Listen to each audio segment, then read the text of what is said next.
Baik, selamat berjumpa kembali. Pada hari ini, saya akan menjelaskan tentang ruang belajar dan model pembelajaran pada masa pandemi COVID-19. Sebelum pada materi ini, kita akan lihat bersama ruang belajar yang sudah lama terlockdown. Kita lihat ruang belajar tatap muka berikut ini.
Jadi kegiatan belajar yang sudah kita lihat tadi, kalau dari kuadran teknik pembelajaran, yang kita lihat di sini, yang kita lihat tadi itu ada di kuadran 1. Jadi kita lihat ada dua, ada synchronous learning, ya, ada asynchronous learning, ya. Synchronous learning ini itu sendiri, yaitu disebut dengan kita lihat ada dua kondisi. Yang pertama tadi synchronous learning yang terdiri dari dua kondisi. Pertama, synchronous learning, peristiwa belajar yang terjadi dalam satu waktu yang sama.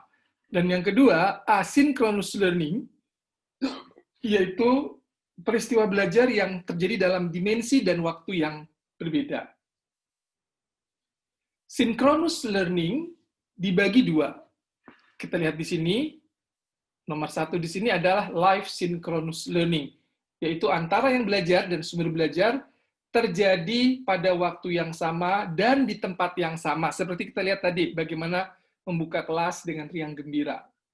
Ya, jadi dimensi ruang dan waktunya sama. Ini juga sudah sangat familiar ya. Disebut juga dengan tatap muka.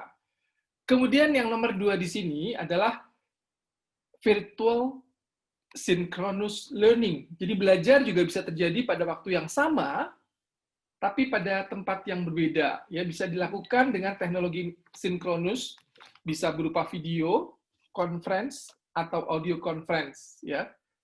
Dan masih banyak lagi. Sekarang lebih populer dengan webinar misalnya.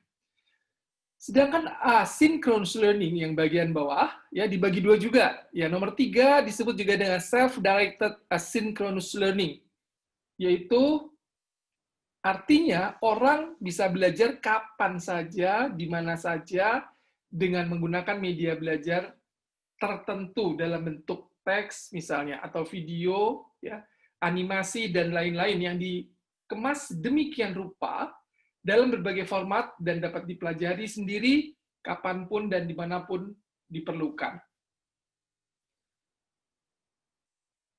Collaborative asynchronous learning artinya ya belajar kapan saja, di mana saja, dengan siapa saja, dengan orang lain.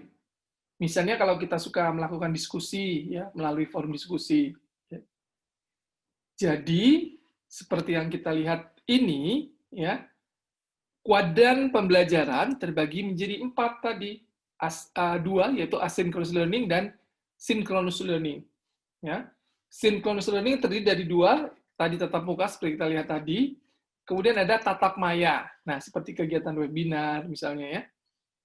Kemudian asynchronous learning juga terbagi 2, yaitu belajar mandiri ya dan belajar kolaboratif. Jadi yang pertama ya, jadi kuadran pembelajaran yang pertama kita akan melihat satu persatu ini. Yang pertama yaitu belajar tatap muka ya. Dengan tatap muka, fungsi kita sebagai guru adalah merancang dan melaksanakan pembelajaran yang terjadi ya pada ruang dan waktu yang sama dengan memanfaatkan teknologi misalnya ya. Dalam konteks e-learning misalnya, kita bisa memanfaatkan teknologi elektronik sehingga e-learning bisa terjadi dalam konteks tatap muka, dikenal dengan istilah teknologi unchanged classroom. Ya, jadi teknologi enhanced classroom. Sebagai contoh, ketika kita mengajar di suatu ruangan kelas, kita bisa memanfaatkan proyektor.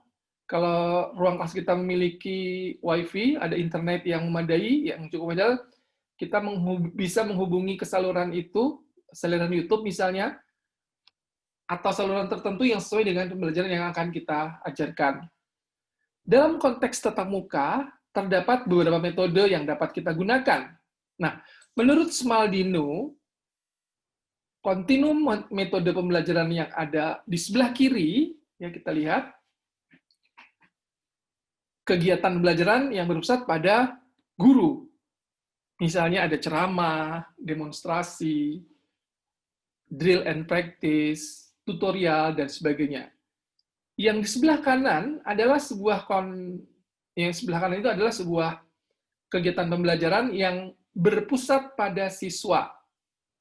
Ya, ada diskusi, permainan, problem solving, cooperative learning, dan lain-lain.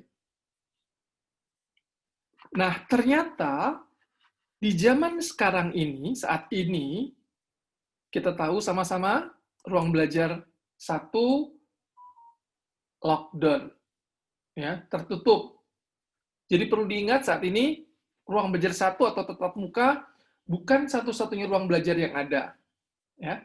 Oleh karena itu, kita harus dapat mengkombinasi ruang belajar lainnya, ya, sehingga ya kita dapat menyelenggarakan proses pembelajaran dengan baik. Jadi kita dapat mengkombinasikan ruang belajar lainnya. Nah, apa saja ruang belajar itu? Kita akan lihat satu persatu. Ya. Tadi kita sudah lihat ruang belajar tatap muka. Yang kedua adalah ruang belajar tatap maya. Ya.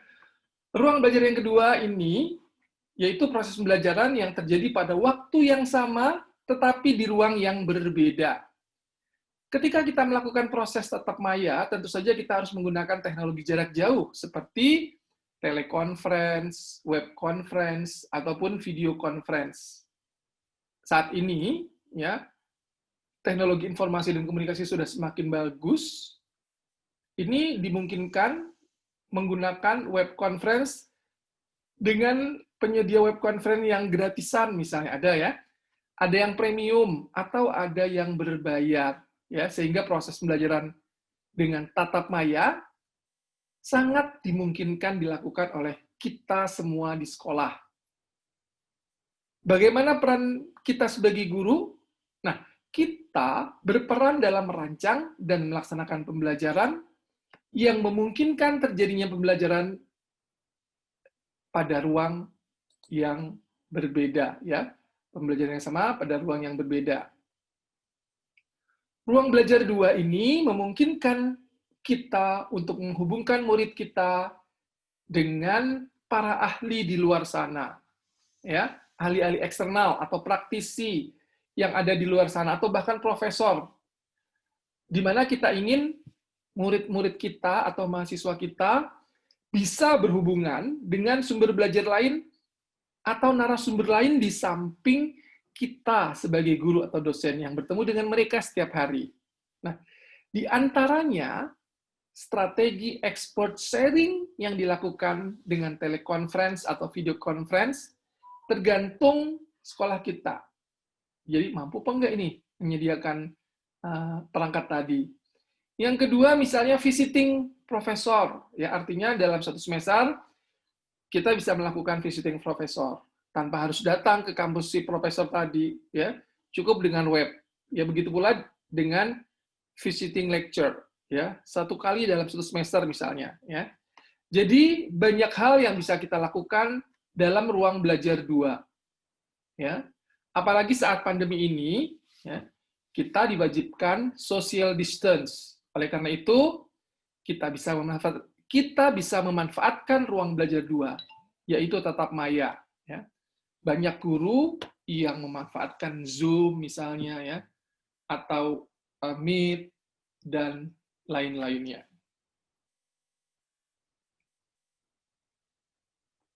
Berikutnya, ruang belajar 3, yaitu kolaboratif interpersonal. Jadi, pembelajaran ini adalah memungkinkan proses pembelajaran yang terjadi di mana saja dan kapan saja, dan melibatkan orang lain. Nah, dalam hal ini, ya, kita sebagai guru dianjurkan dalam merancang tentunya yang memungkinkan kolaboratif interpersonal. Kita bisa memanfaatkan diantaranya adalah melalui chat room, ya komunikasi instan antar siswa dengan siswa dan guru, ya. Kemudian diskusi forum, ya. Kemudian juga collaborative project atau community of inquiry. Bahkan community of practices. Jadi proses pembelajaran dari sharing informasi dan pengalaman satu sama lain dari kelompok dan memiliki kesempatan untuk berkembang secara personal maupun profesional dan lainnya. Nah, dalam hal kolaboratif project ini biasanya kita berikan assignment terhadap mahasiswa. Diharapkan prosesnya lebih memfokuskan pada proses yang melibatkan autentik dan challenging, ya autentik dan challenging task. Ini adalah tantangan bagi kita sebagai guru untuk mendesain suatu assessment yang autentik dan menantang untuk siswa dan guru. Namun demikian, banyak murid atau mahasiswa yang mengeluh bahwasanya dosen hanya memberikan tugas, dan lebih membebani para siswanya. Oleh karena itu, autentik dan challenging task ini, dan seberapa besar beban yang harus kita berikan ke siswa, biasanya guru atau dosen yang dapat mempertimbangkan beban kognitif yang dialami oleh kita dan murid.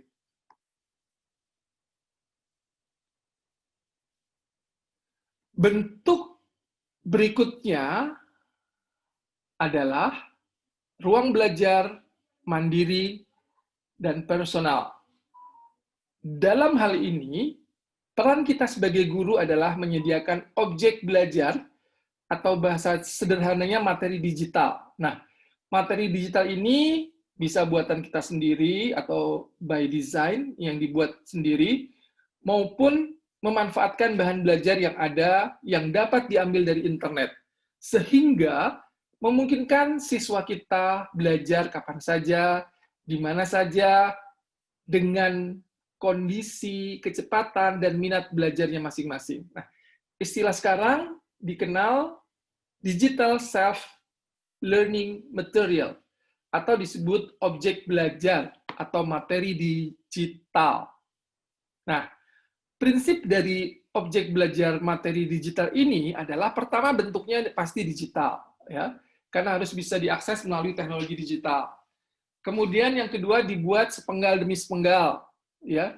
Yang ketiga, membelajarkan diri siswa, self-instruction. Yang keempat, berisi semuanya, ya, self-contained. Kemudian sifatnya disajikan dalam bentuk personal. Dan juga melibatkan hypertext dan hypercontent atau hyperlink, sehingga bisa berperan sebagai hypercontent.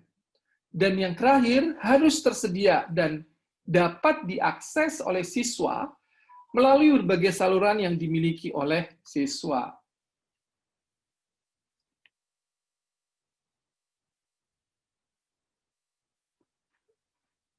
Rekan calon guru sekalian, terkait dengan hal ini, maka pada dasarnya, fungsi kita pada zaman sekarang ini terkait dengan proses pembelajaran adalah merancang dan melaksanakan blended learning, yaitu merancang dan melaksanakan sistem pembelajaran yang mengkombinasikan dengan sedemikian rupa strategi pembelajaran sinkron dan asinkron yang dianggap paling baik dan paling relevan dengan capaian pembelajaran yang kita inginkan. Ya.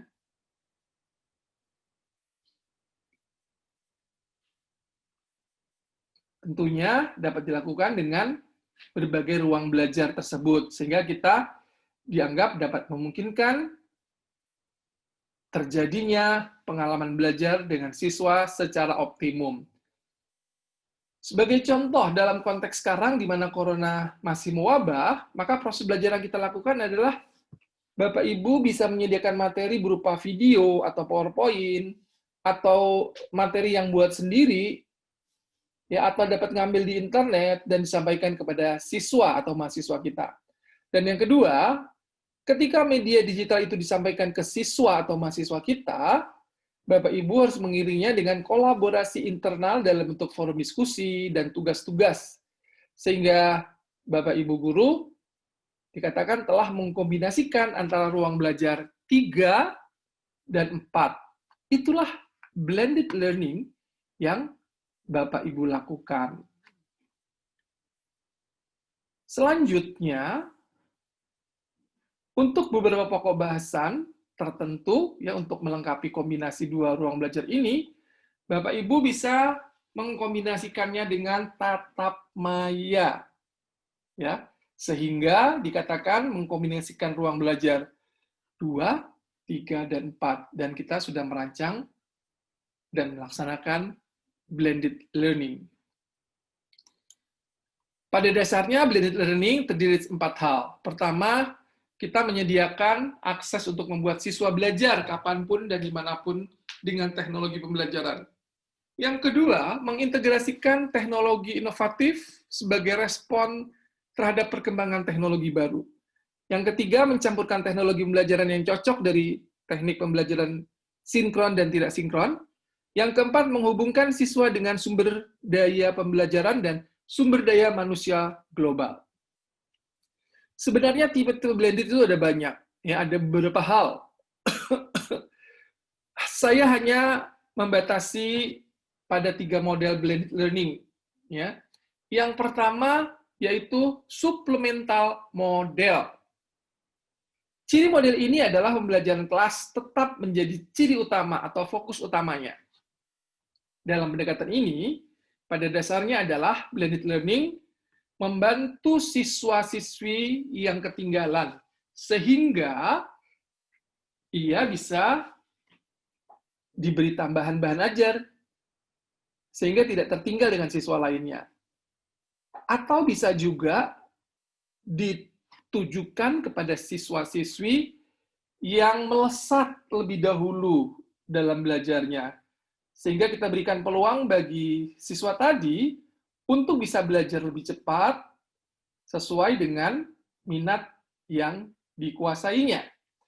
Oleh karena itu, langkah awal adalah mengidentifikasi kebutuhan bahan ajar atau suplemen yang akan diberikan baik kepada siswa yang belajarnya cepat maupun yang belajarnya lambat.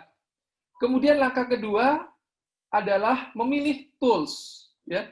Jadi kita memilih tools apa saja kira-kira yang sesuai untuk anak-anak kita, sehingga mudah dipelajari dan dikuasai.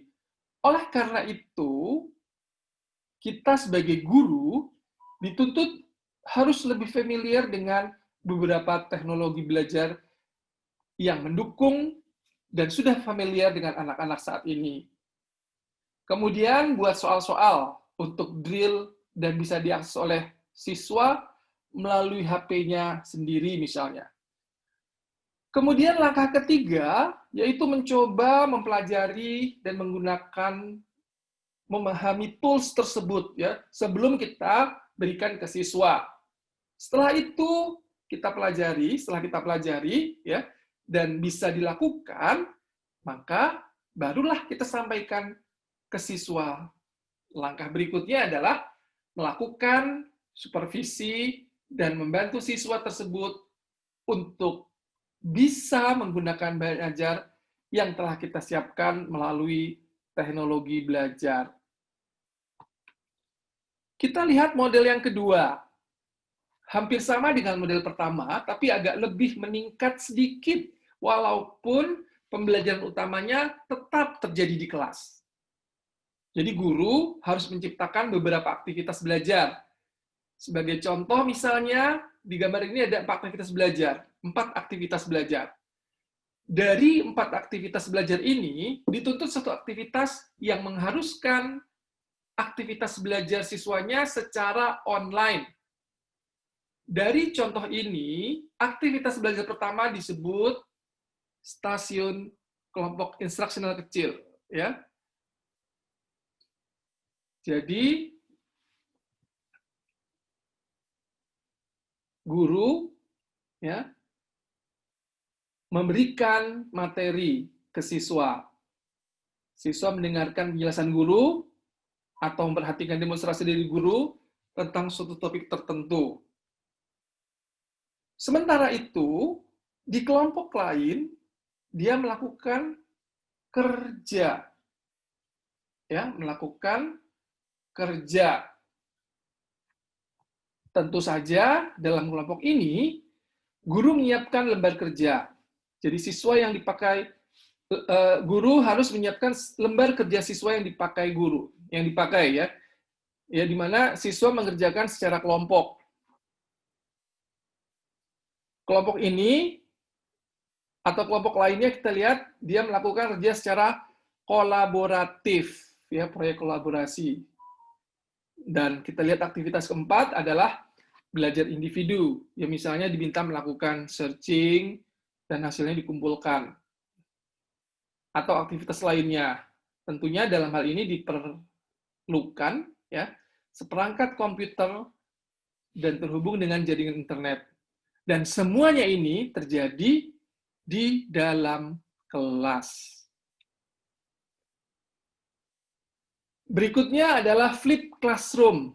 Punya ciri yaitu adanya keseimbangan antar kombinasi aktivitas yang dilakukan di dalam kelas dan aktivitas yang dilakukan di luar kelas. Kita lihat yang atas, ini adalah tradisional, sifatnya pasif, jadi guru memberikan materi, ya, siswanya pasif, ngedengerin saja, dan guru memberikan tugas. Setelah itu pulang, mengerjain tugas. Dan dalam model ini, ya, dibalik yang seharusnya dijelaskan oleh guru dalam kelas, tidak lagi dilakukan. Sebagai penggantinya apa? Sebagai penggantinya, siswa melakukan kegiatan belajar di rumah secara online melalui bahan ajar atau media tertentu. Nah, di sini self-learning secara online. Jadi belajar mandiri dulu, setelah di kelas, barulah terjadi proses pembelajaran yang lebih aktif. Jadi dikatakan student center active learning-nya terjadi di dalam kelas, sementara proses perolehan pengetahuannya terjadi di luar kelas. Nah, dalam hal ini perlu guru menyiapkan materi secara online. Baru di kelas, dia bisa membuktikan, mempraktekkan, mendiskusikan, dan lain-lain dengan berbagai metode pembelajaran yang digunakan oleh guru. Nah, flip learning dalam masa pandemi COVID-19 ini menuntut kita mengembangkan bahan ajar yang bersifat digital. Jadi kita lihat proses pembelajaran tentunya diawali di sini, ya, asinkron mandiri. Kita berikan materi kepada siswa, baru dilanjutkan asinkronus secara kolaboratif, misalnya diskusi dan lain-lain, dengan menggunakan platform learning management tertentu. Baru dilanjutkan dengan sinkron. Aktivitas sinkron dalam situasi pandemi seperti ini cuma bisa dilakukan pada tatap maya. Karena apa? Karena kita tahu COVID-19 masih merajalela dan posisi kelas masih terlockdown. Jadi ruang belajar 1 tutup sampai batas waktu yang belum ditentukan. Salah satu model pembelajaran kontemporer yang dikembangkan oleh Lee dan Michael Hanafin tahun 2016 disebut juga dengan pembelajaran on it, learn it, dan share it. Kerangka konseptual dari model pembelajaran ini diambil dari 3 teori. Yang pertama, self-determinant theory, kemudian yang kedua adalah constructivism theory, dan yang ketiga adalah constructionism theory. Dalam self-determinant theory, menganjurkan kepada kita sebagai pendidik untuk memberikan otonomi yang luas kepada siswa kita, sehingga locus of control itu ada di siswa. Kemudian kita beri endorsement supaya siswa dapat melakukan personal goals. Artinya, dia menentukan tujuan yang ingin dicapai sendiri, dan kita berikan pilihan-pilihan di mana mereka punya kesempatan untuk memilih dan menentukan sendiri. Kemudian teori yang kedua, constructivism. Ya. Teori ini menyebutkan bahwa kita sebagai guru wajib memberikan kesempatan agar terjadi suatu personal meaning making pada diri siswa dan memberikan scaffolding setahap demi setahap, mengkaitkan satu konsep dengan konsep lain, dan menguasai suatu pengetahuan atau konsep atau prinsip dari yang paling mudah ke yang paling susah. Dan kita dorong anak-anak sehingga muncul pemahaman-pemahaman baru pada diri mereka. Berdasarkan konstruksionisme, teori-teori ini ya penting bagi kita sebagai guru atau pendidik untuk memberi kesempatan pada siswa untuk melakukan share atau berbagi dari authentic work, dari apa yang mereka hasilkan, dan memberi kesempatan untuk mendesain dan mengembangkan bagaimana mereka akan mempublish dan produk yang mereka hasilkan. Ya, jadi mengembangkan bagaimana mereka akan mempublish dari hasil yang mereka dapatkan, ya, dan juga mengemasnya dari berbagai perspektif menurut mereka masing-masing.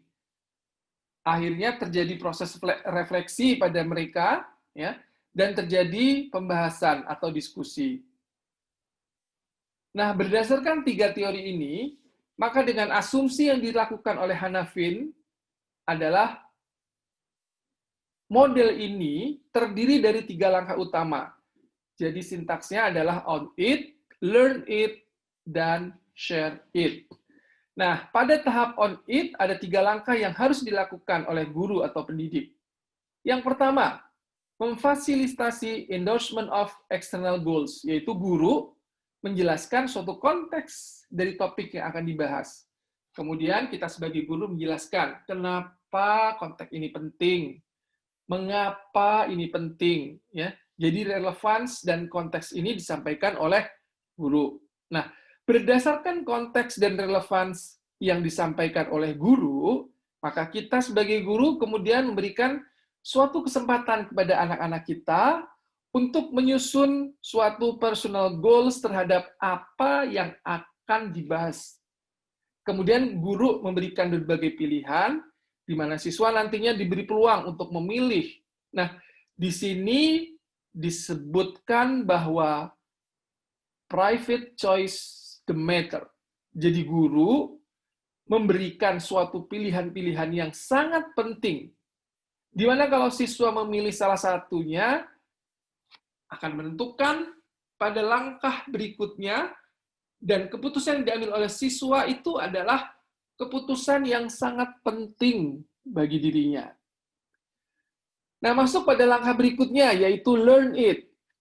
Pada saat learn it, itulah guru mengasuh proses pembelajaran yang terjadi pada diri siswa dengan cara memberikan arahan yang sangat eksplisit dan juga melakukan inisiasi-inisiasi yang memungkinkan terjadinya interaksi yang kuat antara siswa dengan guru. Di sini disebut initiating engagement. Jadi ada ikatan antara kita dengan siswa. Ini akan semakin kuat, dan inisiasi ini perlu dilakukan secara proaktif oleh guru. Kemudian, guru harus melakukan support atau mendukung bagaimana siswa memilih menggunakan baik itu tools atau sumber yang lain terkait dengan proses belajar yang mereka lakukan. Kemudian guru melakukan prompting, juga melakukan integrasi terminologi yang digunakan dalam disiplin tertentu. Ya, memberikan clue dan sebagainya, dan melakukan monitoring terhadap perkembangan belajar siswa kita. Setelah itu langkah ketiga adalah share it, memberikan peluang dan mendorong siswa untuk melakukan dialog antar sesama siswa dan audiensnya. Oleh karena itu, guru harus mendorong siswa agar siswa dapat membagikan, melakukan share atau membagikan hasil karyanya, dan memberikan peluang kepada siswa, ya, dan juga kepada siswa lainnya untuk saling melakukan peer preview terhadap hasil belajar yang mereka lakukan. Berdasarkan kerangka teori tersebut, yang ingin didasar atau ingin disasar oleh Lee adalah membangun generasi muda yang mandiri. Kita lihat, menurut Lee, ya, pada saat on it, langkah yang pertama, guru memberikan otonomi atau kewenangan kepada siswa untuk menentukan tujuan dan mengambil keputusan yang diberikan oleh guru. Maka dengan otonomi tersebut akan mendorong adanya kedaulatan dan tanggung jawab pada diri siswa. Nah, berdasarkan hal itu, mendorong munculnya karakter yang memiliki self-determinan yang tinggi dan self-govern yang tinggi, sehingga menjadikan siswa tadi menjadi orang yang sangat accountable. Dan akhirnya, atau ujung-ujungnya adalah melatih siswa-siswa sejak dini untuk dapat mengambil keputusan, menentukan tujuan, dan membuat suatu tindakan. Nah, oleh karena itu, model ini cocok sebagai salah satu model pembelajaran untuk membangun suatu karakter. Kita lihat bagaimana contoh on it, learn it, dan share it. Karena sekarang corona, misalnya guru dalam COVID-19 ini menggunakan learning tools. Kita contohkan misalnya dengan WA Group. Dalam hal ini, asumsinya guru pakai WA Group, aktivitas belajar sinkron saat ini hanya dimungkinkan tatap maya aja. Ya, ada kebijakan PSBB, ya. Jadi kalau kita menggunakan pendekatan on it, langkah pertama on it ini dilakukan selama 30 menit. Dalam aktivitas belajar sinkron dengan tatap maya, misalnya web conference atau audio. Nah, pada saat on it ini, guru menentukan konteks kepada siswa. Siswa menentukan sendiri tujuan belajarnya, ya. Nah, dalam hal ini key point-nya adalah guru memberikan otonomi ya on it. Ya, jadi guru memberikan otonomi kepada siswa untuk menentukan sendiri, untuk memilih sendiri ya tujuan belajarnya. Ya, di awal-awal ini biasanya kita berikan 30 menit. Nah, berdasarkan pilihan ini, kemudian siswa pada langkah berikutnya dia melakukan learn it. Learn it ini yang dilakukan di hari berikutnya tentunya melalui learning tools yang Bapak Ibu gunakan. Dan komunikasinya melalui WA group. Ya. Mereka secara kelompok atau individu melakukan proses pembelajaran dari rumah. Ya. Nah, pada saat proses pembelajaran dari rumah ini, ya, materi pembelajaran atau sumber belajar, baik yang disiapkan oleh guru atau melalui sumber lainnya, disampaikan oleh siswa melalui WA group. Kemudian, pada saat WA group inilah kita melakukan asuhan, yaitu guru memberikan arahan, guru memberikan petunjuk, guru memberikan motivasi, guru mendorong melakukan banyak hal, dan juga memberikan umpan balik dan monitoring progres ya atas tindakan belajar mereka. Dengan kita ingat kata kuncinya yaitu guru memberikan scaffolding pada siswa-siswa tersebut. Dengan asuhan yang sudah dilakukan oleh guru pada learn it, pada pertemuan berikutnya dilakukan share it. Ya, ini kita lakukan share it. Ketika share it ini ada beberapa hal yang perlu diperhatikan oleh guru. Yaitu guru harus memberikan otonomi bagaimana siswa mengemas hasil belajarnya dan men-share atau membaginya ya, dengan cara masing-masing. Jadi di sini kita beri kebebasan kepada anak-anak untuk melakukan pilihan share-nya, maunya kayak apa, atau maunya seperti apa. Nah, kalau bukan pada masa pandemi COVID-19, share-nya bisa saja dilakukan dengan meletakkan di majalah dinding sekolah misalnya, atau banyak hal. Tetapi pada masa corona seperti ini, share yang dilakukan yang lebih cocok adalah melalui sosial media yang mereka miliki, apapun bentuknya. Jadi pada saat share it ini, guru bisa saja meminta siswa-siswi lainnya untuk memberikan komentar atau memberikan emoticon pada apa yang mereka share, atau minta komentar dari orang tuanya misalnya. Nah, berdasarkan apa yang sudah di-share oleh anak-anak, guru diundang ke dalam media yang mereka share, kemudian guru mengundang siswa tersebut untuk melakukan tatap maya lagi selama 30 menit. Dan di sini terjadi diskusi, ya. Jadi guru tidak lagi menjelaskan materi. Ini yang terjadi kalau mengkombinasikan aktivitas belajar yang atas tadi ya dengan yang bawah. Ya, aktif belajar asinkron dengan aktif belajar sinkron. Kalau kita lihat dalam teori sebelumnya yang sudah saya jelaskan, model on it, learn it, dan share it ini terjadinya seperti di dalam flip classroom. Hanya saja ya, flip classroom-nya bukan tatap muka, tetapi tatap maya. Nah, bagaimana kalau bagi siswa-siswi yang tidak memungkinkan untuk melakukan tatap maya? Maka seluruh prosesnya, baik saat orientasi awal selama 30 menit, semuanya dilakukan di WA Group. Jadi itulah bagaimana contoh model on it, learn it, dan share it pada masa pandemi COVID. Nah, bagaimana kalau nanti suasana sudah normal? Ya, new normal, Mbah COVID atau Pang COVID sudah pergi jauh-jauh. Tentunya proses pembelajarannya yang sama kita lakukan, tapi kita lakukan dalam tatap muka. Jadi on it-nya tatap muka, guru menyampaikan konteks, ya, siswa menentukan sendiri pilihan belajarnya, dan key point-nya tetap otonomi.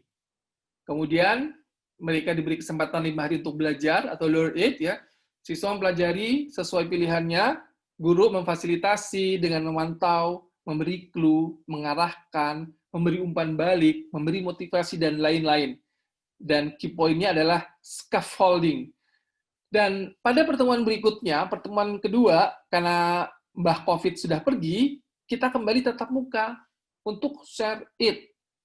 Nah, share it inilah ajang siswa untuk unjuk gigi. Tentunya difasilitasi oleh kita sebagai guru.